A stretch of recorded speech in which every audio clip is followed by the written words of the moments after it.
Bien, amigos, Humberto Jara está con nosotros, secretos del túnel, que justamente ahí lo ven en la carátula, ¿no? Nos cuenta, claro, toda la parte previa y también justamente en que el día del operativo, ahí está.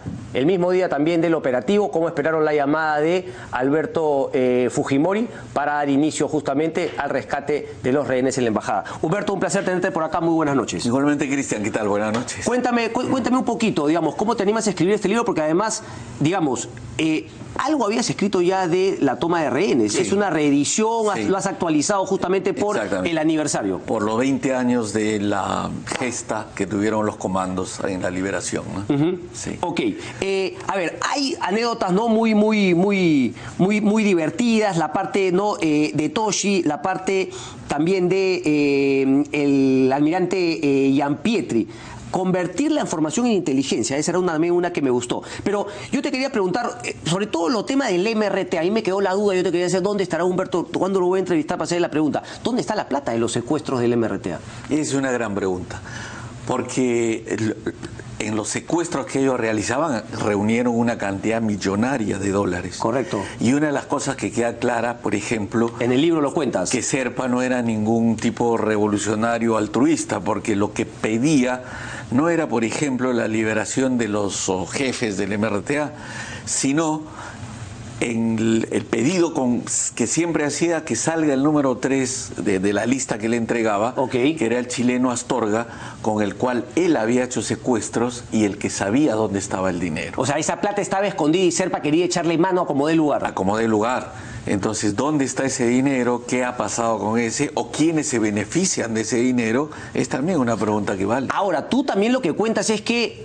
por justamente los micros que introducen en la embajada, se llegan a enterar que Serpa tenía estas intenciones. Claro. Ok, pero después sale el chileno. Nadie le hizo seguimiento para ver si es que el chileno iba a ir a recoger esa plata. ¿Dónde está el chileno? Volvió a su país. Lo expulsamos de acá. Es más, el chileno le dieron libertad antes de que cumpla el total de su condena.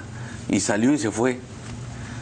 Entonces ahí uno se pregunta, ok, este señor se ha ido, pero además, ¿con quiénes del remanente del MRTA o hacia dónde va ese dinero o qué se financia con ese dinero y quiénes se benefician finalmente? ¿Y en qué momento salió él? ¿Cómo así sale antes? ¿En qué año? ¿Recuerdas tú? Esto ha sido, me parece que el 2008.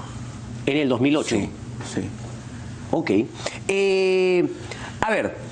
Te quería preguntar también, porque haces, digamos, un análisis psicológico de Serpa, ¿no? Con todos los complejos que él tenía y qué sé yo, pero también que él había participado en algunos de los secuestros del MRTA y que era un tipo, pues, que, digamos, disfrutaba con hacer sufrir a sus rehenes. ¿Eso lo aplicó también en la embajada o crees que, digamos, fue un poco más cauto? ¿Cómo tú sientes que...? Porque, claro, el tema de la comida los pudo haber tratado mejor, pero también a veces cuenta que él cedía por algunas razones. Él tenía un comportamiento que ya ingresa dentro de la psiquiatría, ¿no? Porque, como tú dices, digamos, durante el encierro en algunas cosas se dio, pero había otras que tienen que ver con un comportamiento bastante sanguinario. Es decir, eso de los simulacros de fusilamiento es una manera muy cruel de comportarse con una persona, hacerles... les hacían un juicio y un simulacro de fusilamiento. De que lo iban a fusilar, ese tipo de cosas, o desvelar. Yo creo que el componente en general que tenía esta persona no es lo que finalmente vendían como un ideal revolucionario. Lo de Serpa es una muestra, por ejemplo, de que el MRTA termina siendo, para mí, una organización de crimen organizado. Porque lo que terminan es secuestros, obtención de dinero, hacer sufrir mucho a las víctimas e incluso victimarlas a pesar de que habían pagado un secuestro, ¿no? Sí. Entonces ya ahí no había ningún tipo de ideal, no había ningún tipo de revolución ni nada que se le pareciera. Era simplemente el delinquir para obtener dinero. ¿Crees que eso fue ya cuando, digamos, Serpa toma el mando o desde incluso antes con, por ejemplo, Peter Cardenal-Schultz, o ahí todavía había un rollo más ideológico, político y qué sé yo? No, yo creo que el rollo ideológico se les agota nomás al inicio, ¿no? Ok. Cuando había algo de... Y ahí ya se vuelve parte de la costumbre y sacar plata y secuestrar y qué sé yo. Porque los secuestros como un modo de obtener dinero, ¿para qué? porque ellos podrían haber dicho era para financiar una revolución. Claro. ¿Qué hicieron? O era para darle comida a los pobres, pues, Claro. si tanto se llenaban la boca de Así que es. para eso luchaban. Estaban en Lima. Lógico. Secuestraban acá, tenían dinero y se quedaban Y además en la Lima. acumulaban, porque además eran Claro. ambiciosos, les gustaba la acumulación de dinero, como a Exactamente. cualquier capitalista. Exacto. El día de la captura de Cárdenas Schultz, lo que él le ofrece a la policía Es plata. es un baúl inmenso de esos cusqueños y todo, que estaba lleno de dólares. Entonces se lo rechazaron. ¿Tú y lo crees que esa plata ya capturaron. la recuperó alguien? ¿Alguno puede estar escondido en algún lado todavía?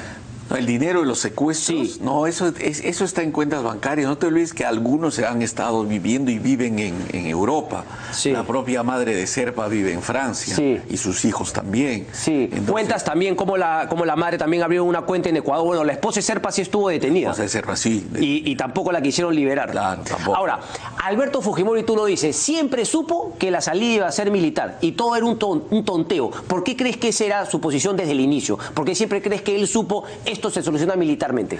Porque él tenía una idea que con el tiempo uno la ve que es válida, ¿no? Con el terrorismo no se debe negociar. Creo que esa es una premisa importante, más allá de la posición política que alguien pueda tener. Porque la negociación con el terrorismo es ceder en la soberanía que tiene un país. Sí. Si se hubiera cedido, por ejemplo, con el MRTA y se negociaba y salían con una negociación, pues Sendero Luminoso habría también vuelto a decir, esta es una manera, y habrían empezado secuestros o lo que fuera. Habría sido una señal negativa que podría haber justamente Exactamente. alargado la existencia Exacto. de los grupos terroristas. Entonces, en general, con el terrorismo, lo que hay que plantear es una posición soberana del país, de seguridad del país, y no entrar a ningún tipo de negociación. Creo que ese fue el punto fundamental. Y de ahí el empezar a trabajar de manera militar pensando en un rescate. Pero también planteas que de alguna manera fue algo cruel Alberto Fujimori al inicio, porque pudo haber, digamos, colaborado a que, digamos, sea más llevadera la estancia de los rehenes y que en la parte final, pero, digamos, cede un poquito, pero no por un tema de los rehenes, sino porque era parte de su estrategia. Porque en un momento había que decirle, claro, cuando Serpa se pone saltón por la bulla de un posible túnel, dice, tengo que ir relajando, y el tema de los rehenes, pero porque los rehenes también habían amenazado en amotinarse. Sí, creo que en algún momento, al inicio sobre todo, se podría haber hecho algo mejor. Dejar pasar 35 días para darles atención médica Eso. no era, pero ojo, en ese momento probablemente lo que estaban tratando de hacer era agudizar la situación para que el manejo de esta situación se le pudiese ir de las manos a los del MRTA. Pero también eso es parte de una estrategia, ¿no?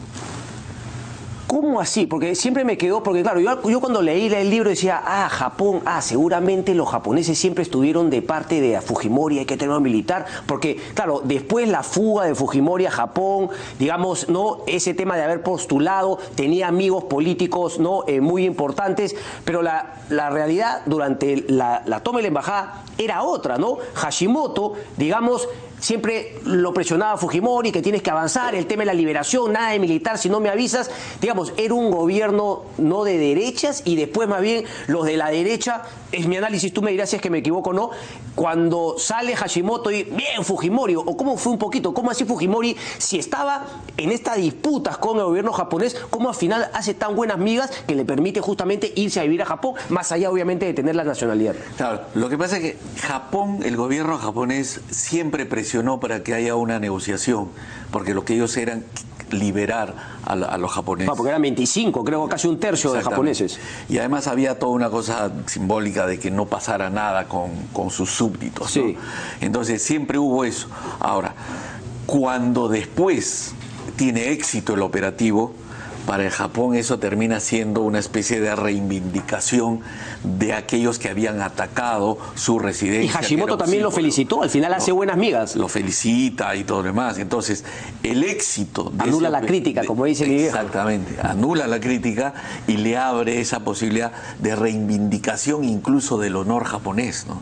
Eso hay también, hay un componente y eso es lo que le sirve luego. Qué interesante. Quiero recomendar, en verdad, ¿no? Porque además hay 3 anécdotas, ¿no? Decía, la de Gianpietri, hay una también, la de Toshi, hay una de Cipriani, justamente con Hashimoto en Toronto, muy buena. Pero digamos, viene una segunda parte porque me has dejado ahí con el saborcito del mismo día del operativo. Te hago la pregunta, nunca tocas el tema de lo que finalmente hasta hace poco ha sido cuestión de debate, hoy ya no tanto, pero el tema de la presencia de los gallinazos, las ejecuciones extrajudiciales. ¿Crees que hubo eso o no? A ver, yo creo que primero el plural es equivocado ahí.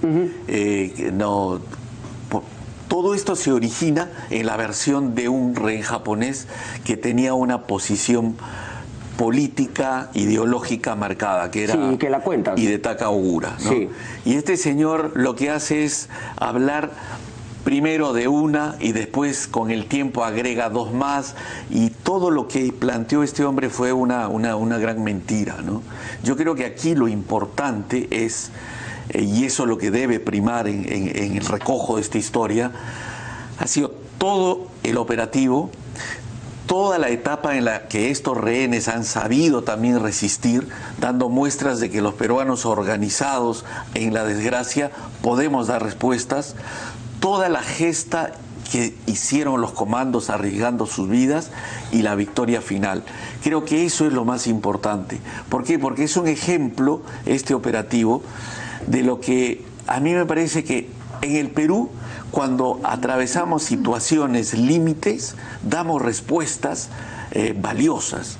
Cuando viene una desgracia como la que hemos visto con el fenómeno del Niño, surge la solidaridad del peruano, la gana de ayudar y todo.